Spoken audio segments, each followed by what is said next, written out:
The JAGS podcast is brought to you by Archstone Foundation, preparing society and meeting the needs of an aging population. And now, here are your hosts. Welcome to the JAGS podcast. This is Eric Woodrell.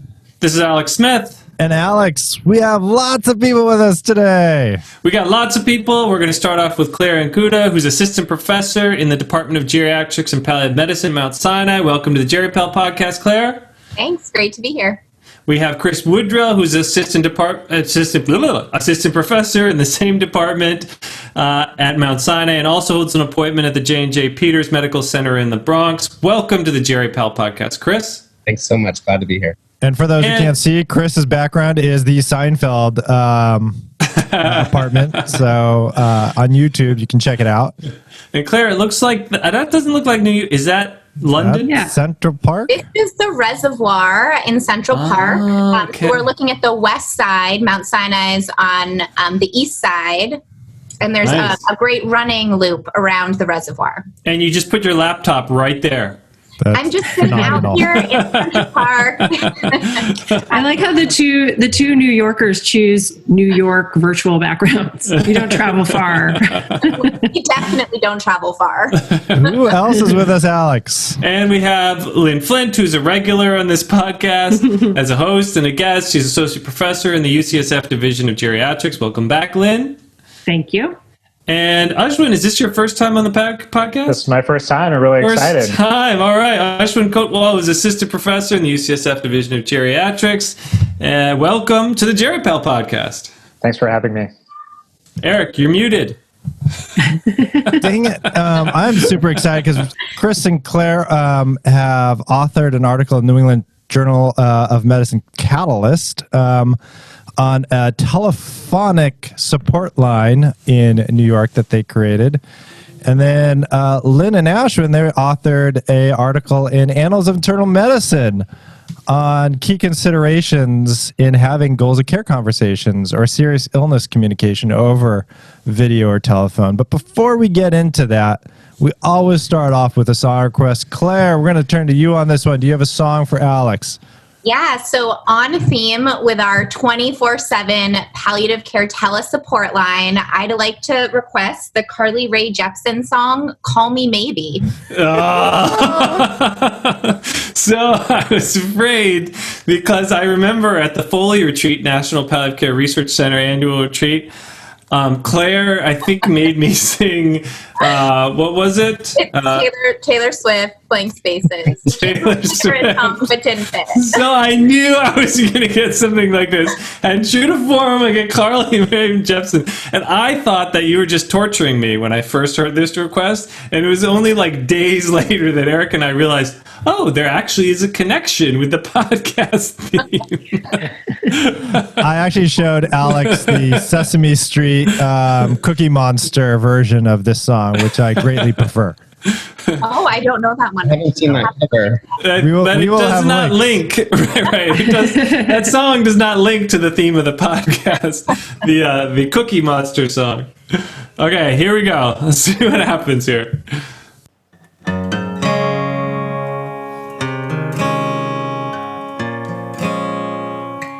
I threw a wish in a well, don't ask me, I'll never tell. I looked at you as it fell, and now you're in my way. I strayed my soul for a wish, pennies and dimes for a kiss. I wasn't looking for this, but now you're in my way. Your star was holding, ripped jeans, skin was showing, hot night wind was blowing. Where you think you're going, baby? Hey, I just met you. And this is crazy, but here's my number, so call me maybe. It's hard to look right at you, baby, but here's my number, so call me maybe. Hey. Just to let everybody know, the Cookie Monster lyric was, me got a wish on my mind, it's the chocolate chip kind. Me look at you, me tell, you have a snickerdoodle. So You took a little artistic license there, Alex. I did? Oh, well, yeah. Well, I'm not a rock band. So I know. So I usually look up acoustic covers of these songs and then try to do my best.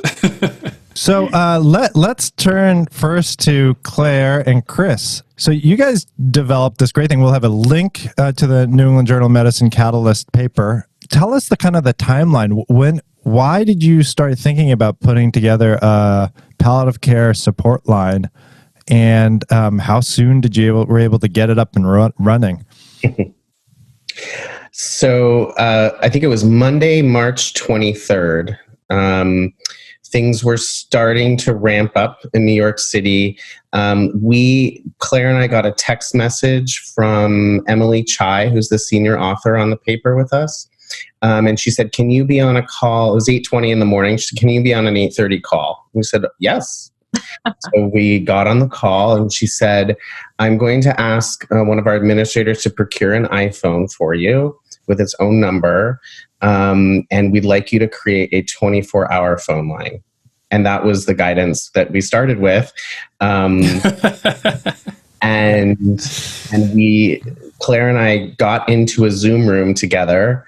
We didn't leave it for the next many weeks. Yeah, we pretty much hung out in the room together almost constantly while we developed it.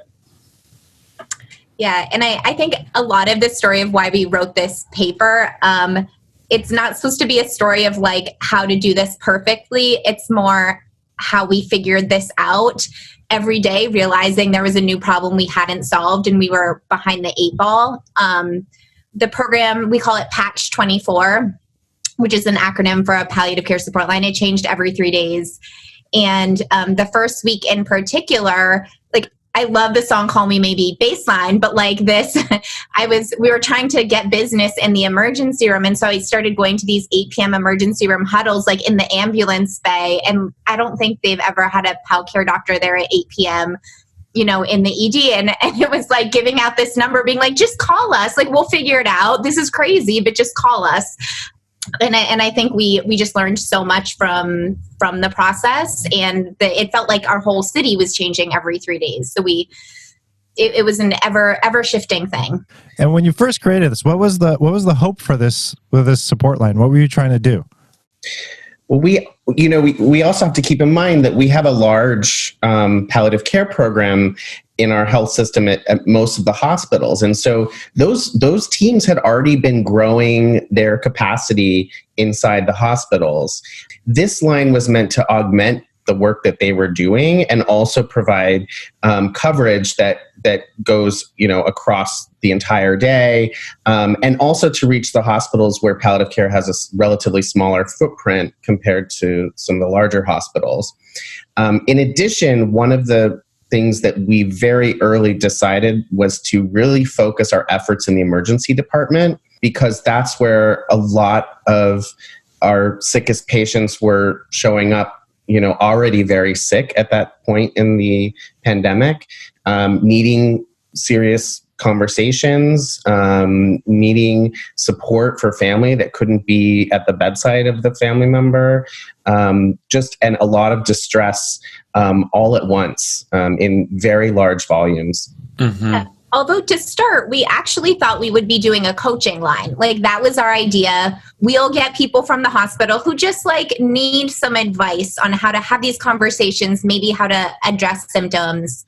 And that was not at all what we ended up doing, because we didn't realize what the problems were at first. Mm-hmm. You started in March 23rd, and by the 26th, you started getting calls. Were those initial calls the hey, let's support the ED physicians, or were those actual palliative care consults? It was both. And to be honest, it was a little confusing at first. People were like, am I calling a hotline? Am I calling a consult? We had to do a little bit of working through how we were going to educate folks. And we really wanted to make sure that we did not send the people consulting us on a sort of wild goose chase trying to figure out the right number to call. So if that did happen, we wanted to make sure to make the connection ourselves to whoever was going to be doing the work. It was a mix. It was people who just needed advice. It was people who needed us to make a call for them. It was people who were dealing with severe dyspnea and needed coaching on symptom management. And can you tell us, what are the typical sort of goals of care type call that you might get from the ED and how that would go? Yeah, and so our work in the ED shifted a lot because initially, again, we were there trying to drum up business. And then we started to build, like by the end of the first week, we started to see more calls. And then the call line kind of went silent. And we realized the problem was at that point, our emergency rooms were really hitting the peak of the surge. And the physicians did not, they were totally swamped providing life-saving care for patients. To where patients would come in and there might be multiple patients at once who were looking like they needed to be intubated, and they did not have time to have the conversations with the kind of time those conversations take. So our calls really shifted to being a lot from the ED were sort of rapid response questions of patients who would likely need intubation in the next hours, usually not minutes, but usually hours, or people in the calls from physicians in the ICU or on the floors of similarly patients who were acutely decompensating, who they really needed help talking to families then, but were also tied up with other patients in a crisis situation. You have terrific visual display of quantitative information in your article. The figure you included that shows the overall number of COVID cases, the number of calls, which rose and peaked around some 50-ish a day, and then the proportion of those calls that were COVID. Tremendous amount of information in that figure. Kudos to you for that terrific figure. Thank you. Well, if you look at the figure, I think it's the third or fourth day from the left. It's the first time you see the lighter blue ED cases.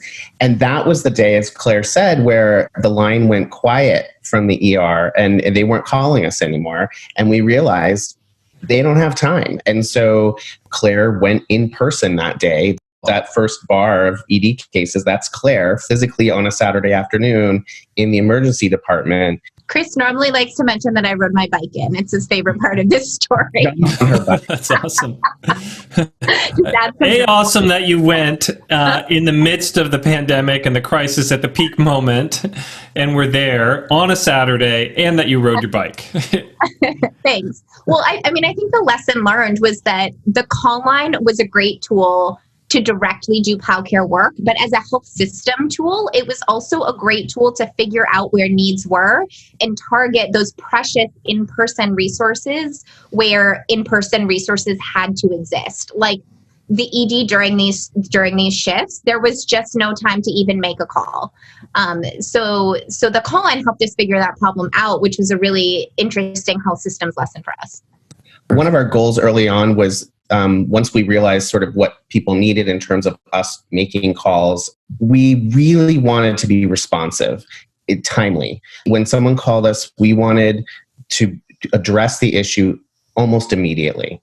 And so that was really a focus of how it evolved. How can we continue to do that? We want to be addressing or on the phone with the family within 15 minutes, let's say.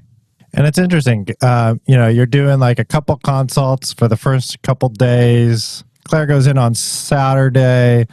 You get almost 10 consults. The next day is a little slower. Then you jump to 15. Then you jump to over 30 consults. And then a week later, you're doing 50 consults a day. And to be clear, that's an undercount because the count in the paper is the number of notes we wrote. We were pulled into far more cases and had far more calls where we were just curbsiding and not writing notes. Wow. So how did you, so far it starts off with just you two doing all these consults. I can imagine at over 50 consults, documented consults a day, that'll be pretty hard to do just by two people. For sure. We, one of the things, thinking back, that I think was a good move was Emily brought in Emily Chai. She's the head of our clinical services. Yeah, she enlisted Helen Fernandez and Elizabeth Lindenberger, who are our two fellowship directors of the JAGS and PAL programs. And so because they were two of the first attendings on it, they could immediately begin in figuring out how we're going to incorporate, because it was attending only at first. They thought, how are we going to start incorporating our fellows? Because we have quite a few fellows. And so after we put an attending physician in the Sinai ED, we had, 3 or 4 other EDs to put someone in. So that's where fellows started going the following week. That's where you start to really see the ED cases go up. And there were fellows stationed in the ED doing precepting with different attendings. Yeah, and this was our sort of always being behind the 8 ball is volume. As you saw, volume grew really rapidly. And so it was first, we started with 2 attendings. Then week 2, we made it sort of a little rotation with 4 attendings a week, rotating through the call, taking calls during the day, taking calls during the night, or being in the ED in person. Then we added in backup callers. And because of that, we needed med students to triage the calls because we wanted the calls to go directly to an attending. So we had at all times a primary attending, a fellow, backup attendings on the call line, and med students manning this operating system online, patching the calls through. So those were the sort of the things we did to keep up with the calls. And at some point, you even recruited outside clinicians from outside the Mount Sinai system. Is that right? Yeah, I'd say they volunteered and found us more than we recruited them, but we had extremely generous. I think the first 2 groups, we had some wonderful individuals. Megan Weaver, who's one of my research colleagues, but she's actually a pediatrician, pediatric palliative care physician who volunteered. And then we had a whole team from Pittsburgh who also volunteered and other scattered alumni from around the country. That's terrific. Well, I noted that you focused on a one-time consultative model for the most part. Yeah. Could you talk to us about that decision, not to provide longitudinal services? And if you didn't provide it, was there an on-site palliative care team that would pick up some of these folks? We started with that intent, right? That this was going to be a similar model to an inpatient consult team, and we have a list and we follow, et cetera. That once the volume started picking up and the staff started turning over between shifts, that just wasn't feasible. And again, I mentioned the issue of confusion with the in-person consult teams. That became an issue. We kind of were stepping on each other's toes. A couple times it was like, oh, they called the consult team too. We're both working on the same case. Whoa, let's, we very quickly learned we need to be very, very clear. Please, told the people staffing the line, please don't promise longitudinal follow-up. We even put it in our note template. This is a one-time call. Please call back. There were cases where we ourselves would try to do something, do more than just one call, but to follow someone across days wasn't feasible. So those were cases that needed referral to inpatient teams. And the one site that did not have an inpatient team staff by our department, we actually had a physician, Beth Pop was deployed with a fellow to Mount Sinai, Brooklyn, and was in person there. Well, and actually with one exception too of during the surge, as I'm sure you may have read in the news, there was multiple sort of unusual facilities set up in New York City for care of people with COVID, including a tent technically run in partnership with Mount Sinai, but right in Central Park, near where my background photo is, that technically our PAL department was staffing PAL needs for the tent, but they didn't have anyone in person, so Patch Line was the PAL team for the tent. So for those patients, we were very aware if it was a tent patient because they didn't have on-site PAL care.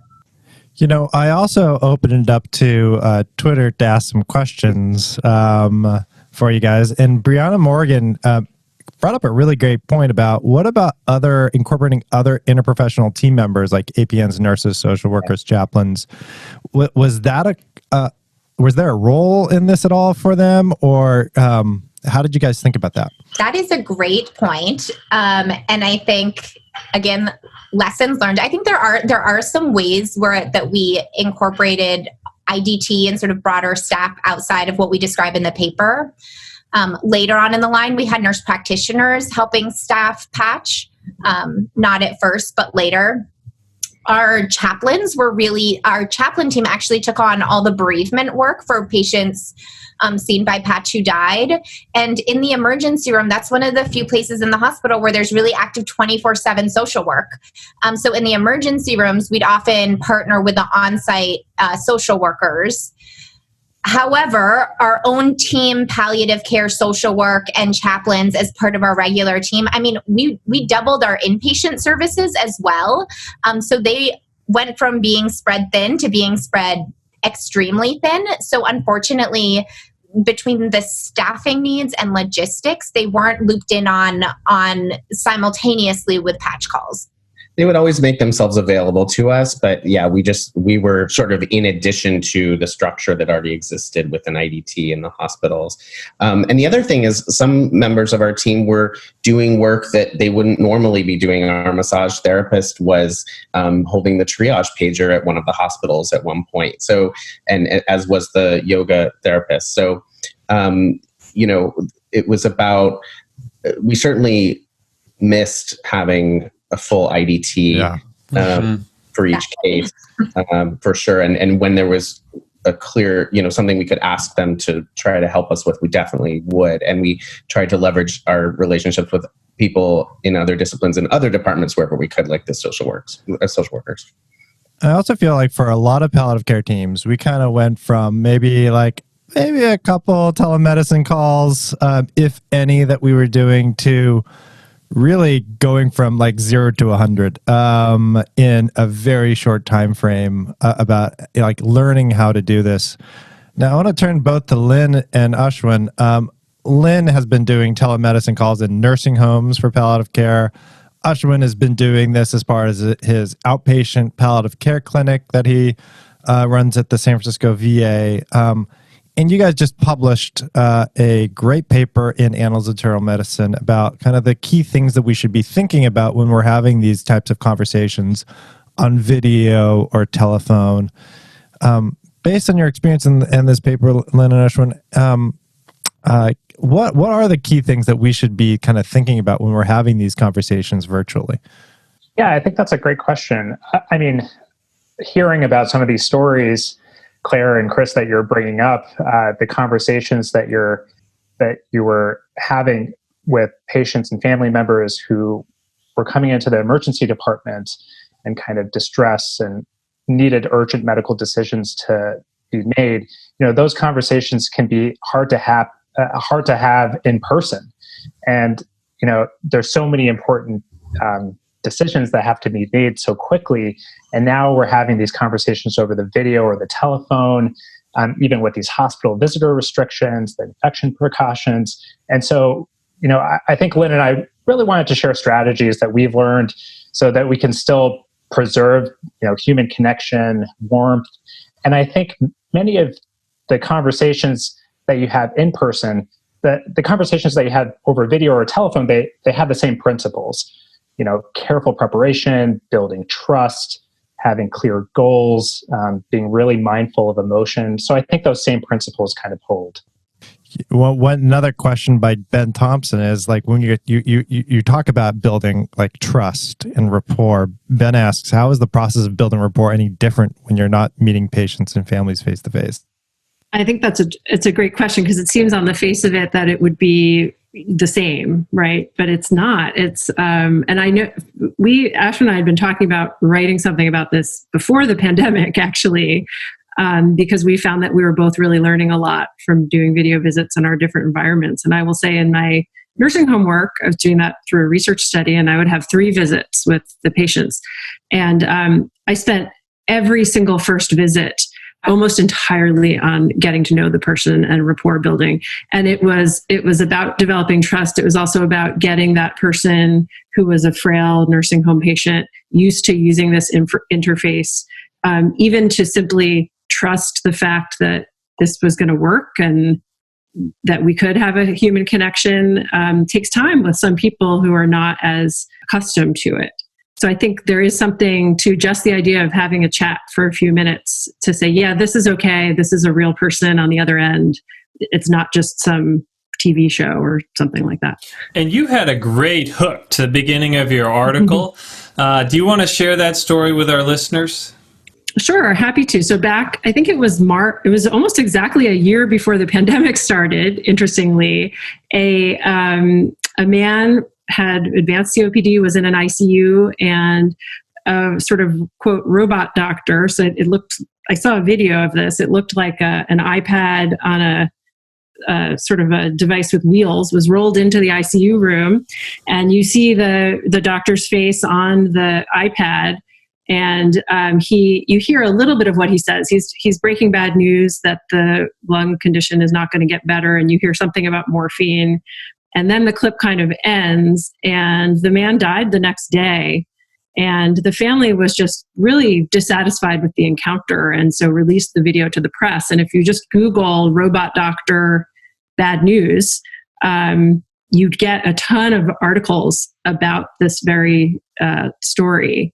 And so we thought it was really fascinating that was almost to the date that was published about a year before the pandemic happened. And suddenly everybody's having this experience. Yeah. And I think one of the things that came out of that story for us was, this really marked feeling of abandonment that the patients and family members experienced. And even the reaction afterwards in the press, many people were talking about how, you should never deliver serious illness news over telephone or video. That's like outside of the standard of care for medicine.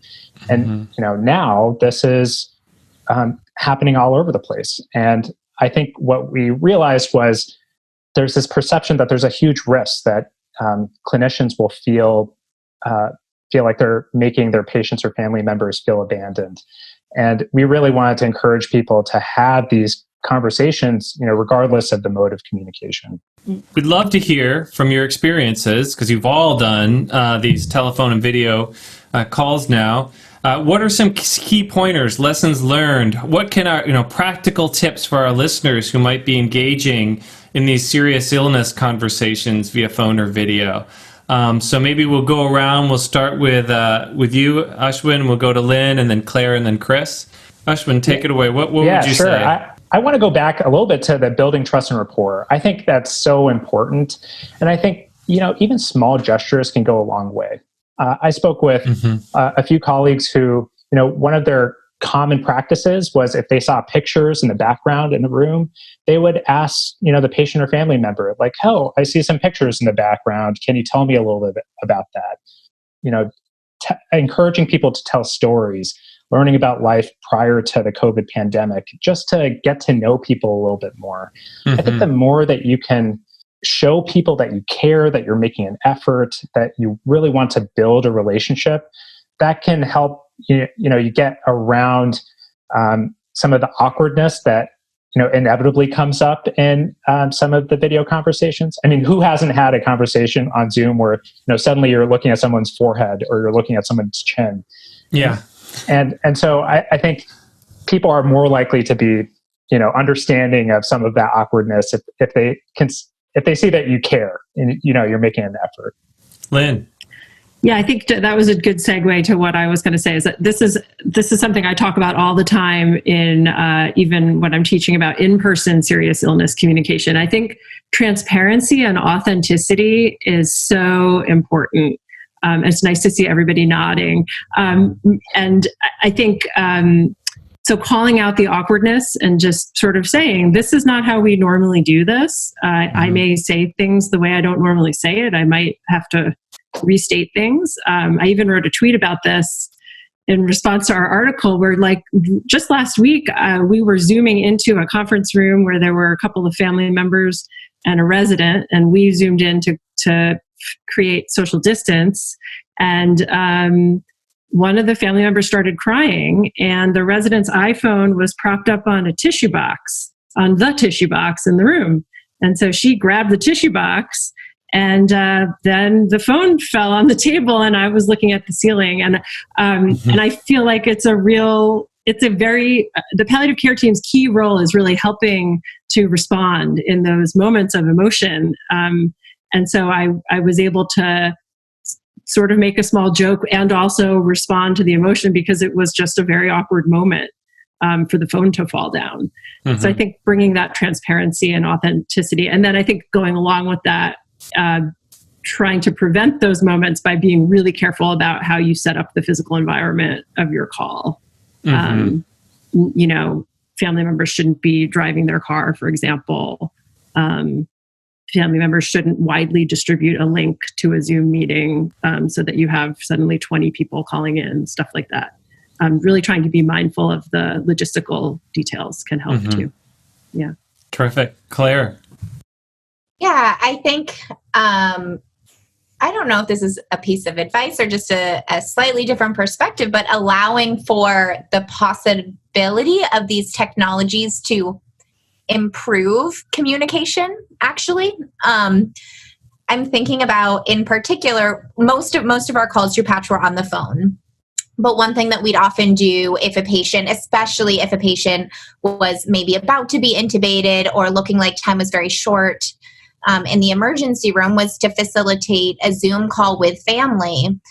And I can think of several times when these calls turned into the most joyous event of 10 family members from around the country, around the world multiple times, who we're showing the babies and we're showing the dogs to each other, and we're spending time at bedside in a way that I can't have imagined ever thinking of facilitating in the emergency room in normal times.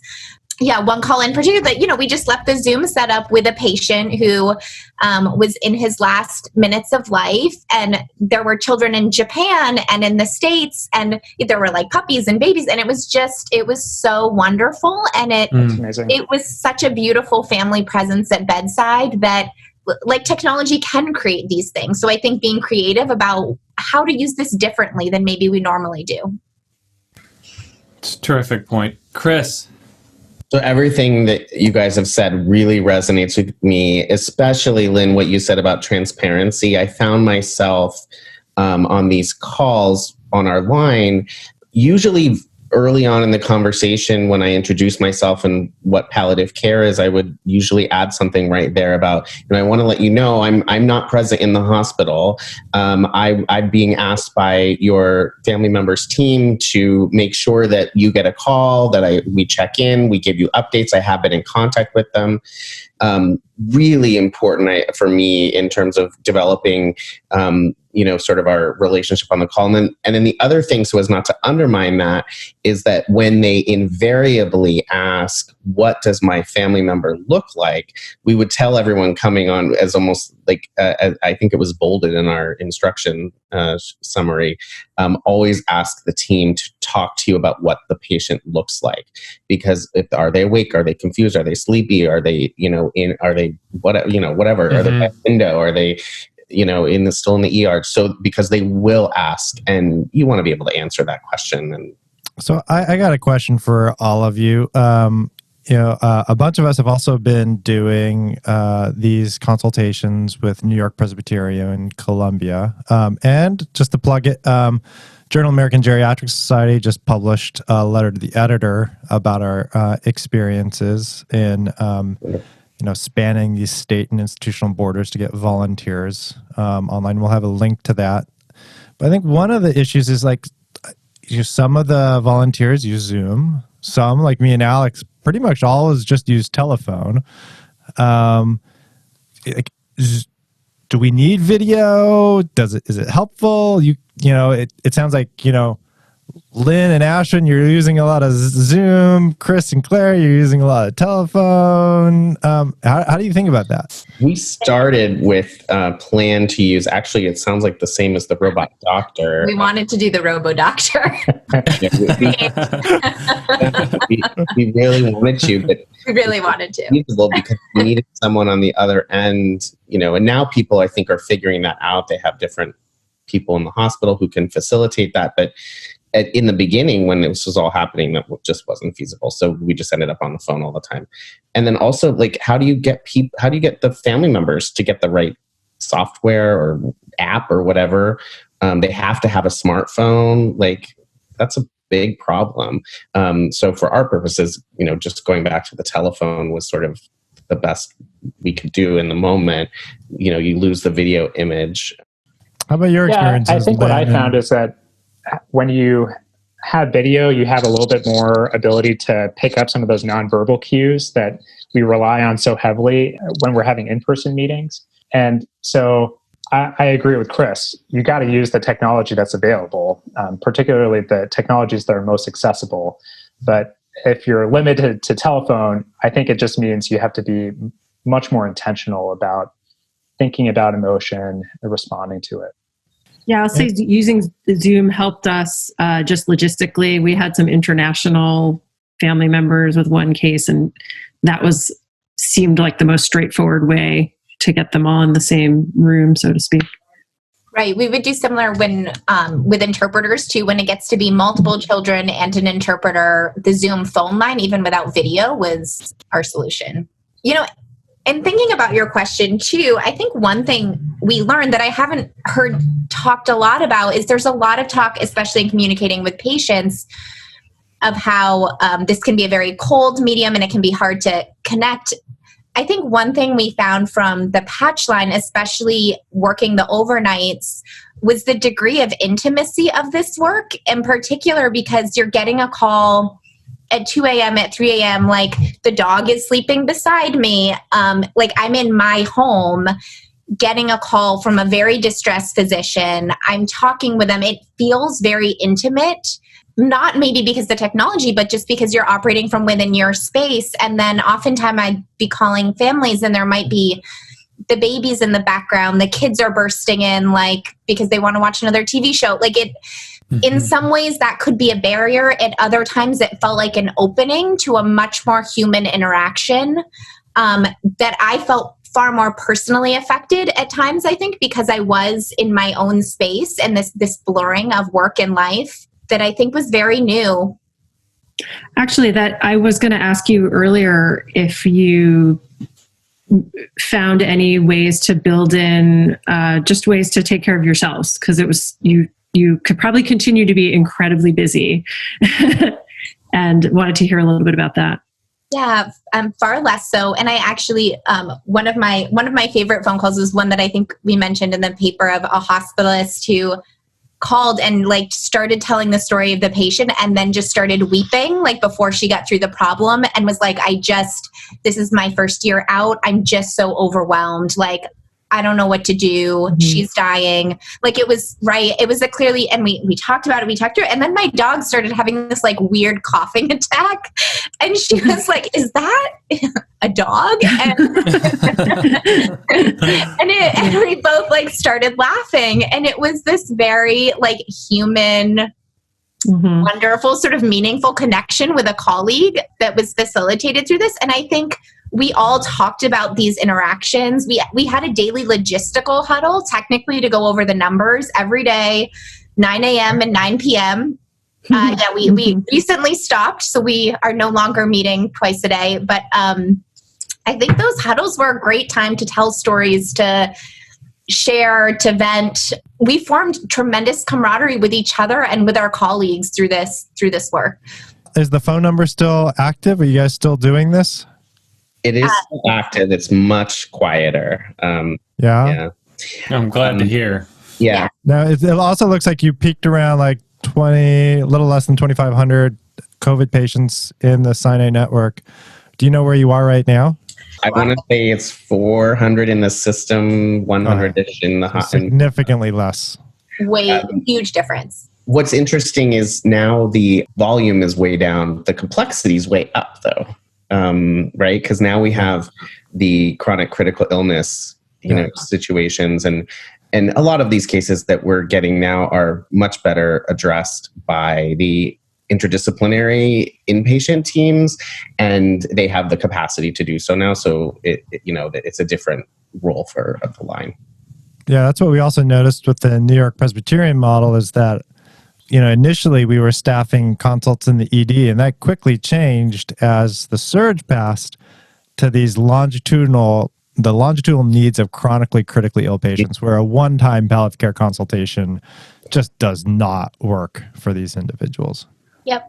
one thing I wanted to go back to was that I think something Lynn said made me think of this. It's just that what was so different about doing this work in this time is that there is this shared experience that you're having with the people you're on the phone with. That's sort of an unspoken thing. And usually the way that it came out in the calls I found, and maybe the rest of you had similar experiences, was when after, we would break terrible news to them. I mean, nothing good was coming out of this in terms of a plan.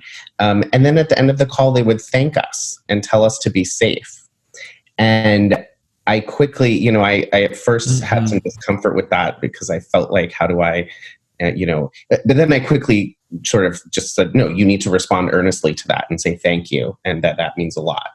I think the other, in terms of well-being through this, like I keep coming back to the camaraderie with each other and also with the physicians on the line and the physicians in the ED in particular of like everyone in the ED. I remember one of the shifts I was leaving and said goodbye to one of the attendings and he said, "We will never forget this." And it was just so sincere. I've never felt so appreciated for the work that we were doing and for being there and being with them and partnering with them in this. And it was just, the camaraderie was amazing.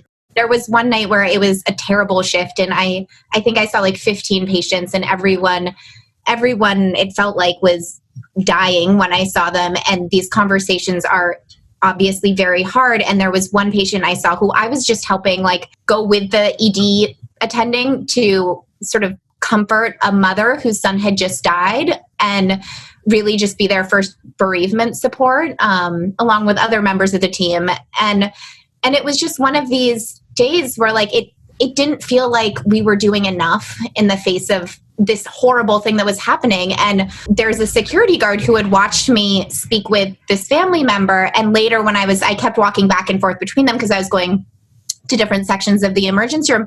And he pulled me over and he said, "You're doing a really good job." And like he'd been watching, and it like meant the world to me and it just like that he was watching and it was meant so much. And I think that's frankly the way we all treated each other for weeks. And it was such a different mode of generosity that we had that we pulled each other through. And I mean, everyone. I want to thank all of you for doing what you're doing and being on this podcast. It I think means a lot to me, and our listeners certainly enjoy hearing everything that you're doing. Do we have time for any lightning round? Quick lightning round? Okay, we got to do it fast. That means you got to give a quick song Twitter afterwards. Quick song afterward. Okay, Twitter questions. So, first one is, what's the biggest obstacle in preventing more widespread use of telepalliative care? Used to be payment. We'll see. Yeah. Payment. Right. And technology. And I think also widely available Wi-Fi. Are there questions that you would want answered by all patients before a potential palliative care telehealth encounter? A healthcare proxy? Healthcare proxy. Who the decision maker is. Mm-hmm. Great. With the recent crisis, senior hospital officials, palliative care doctors have been hyper-focused on consulting with patients' last few days of life. How do we not get pigeonholed into that narrow scope of view? When there's a pandemic, we have to go where the need is. Yeah. We had to lean outside a pandemic, we can start working on our marketing and making sure we're seeing people more broadly. Now we're focused more on the longitudinal chronic critical illness and demonstrating our strength in that regard. But then it was life. Okay, you're doing these consults. Michael Sigmund says, is it safe or responsible to prescribe medications to a patient I've never examined? We did not. We can coach. Coach, make recommendations. And I think in certain situations it makes sense, especially when people have really serious illnesses and really need those medications soon. Mm-hmm. Yeah. And you do that more in your longitudinal practice, right, Ashwin, which is primarily in outpatient video. clinic, this is pretty common, especially with people not being able to be seen in person or people in rural settings. Mm-hmm. All right, last question. This one's for Alex. Alex, we just did a podcast, and this is crazy, but would you mind giving us a little more of Call Me Maybe? A little bit more of Call Me Maybe. I was like, what? What is it? I was like, I can't believe someone tweeted that.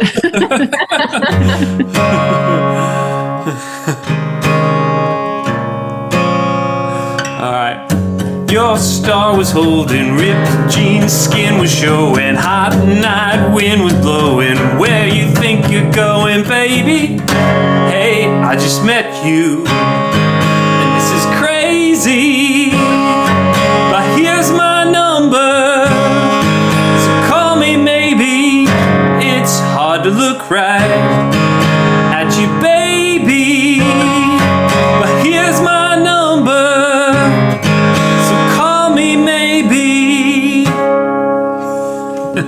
You cookie showing and me hunger growing. We'll start this net going, baby. Alex, you need to know there's going to be another season of American Idol starting soon. Just putting that out there. Well, Claire and Chris, big thank you for joining us today. Yes. Ashwin and Lynn, thank you too. It's been great having everybody. Big thank you to all our listeners and Archstone Foundation for your continued support. Thanks, everyone. Thanks, everybody. Thanks for having us. Thank you.